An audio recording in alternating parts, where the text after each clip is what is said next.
શું કરું, મારી મજબૂરી છે. તારી આગળ આઈફોન માંગ્યો તો એક તું આઈફોન નો દે એકો. જ્યાં સુધી તું મને આઈફોન નો દે ને ત્યાં સુધી આપણું બેકઅપ. પણ ઊભી તો રે. અરે રે ભાઈ બહુ ખોટું થયું હો. હા ભાઈ, તું જોવેશ ને? હા ભાઈ હાલે. પણ આ બોક્સ તો ખાલી છે. એલા ભાઈ તને ખબર હે બોક્સ ખાલી હે, મને ખબર હે બોક્સ ખાલી હે, પણ તારી ગર્લફ્રેન્ડ નથી ખબર ને બોક્સ ખાલી હે. તો તું આ બોક્સ દેવા તું અહીંયા જા, એ બોક્સ જોશે ને આઈફોન નું તો રાજી થઈ જાહે અને તમારા બેનું પેચઅપ થઈ જાહે અને ત્યારે હું પાછળથી આવીશ અને આ બોક્સ જટીને વયો જઈશ. મારો ફોન. જો મેં તો તને ફોન આપ્યો તો આમાં મારો કાંઈ વાંક નથી. ઓકે ભાઈ, કાંઈ વાંધો નહીં, હાલ એવું કરું. અરે વાહ ભાઈ વાહ, ગાંડું કમાણો લાગે. ગર્લફ્રેન્ડ આઈફોન લઈ દેસ? હા તો ખોલો બોક્સ, મારો આઈફોન જોવો હે તમારો.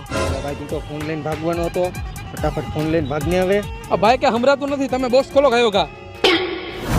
નહીં સુધર તું, નહીં સુધર. સાચી વાત હે તમારી, નહીં સુધરે કોઈ દી ઉડો. હાલો હું તમને આઈફોન લઈ દઉં.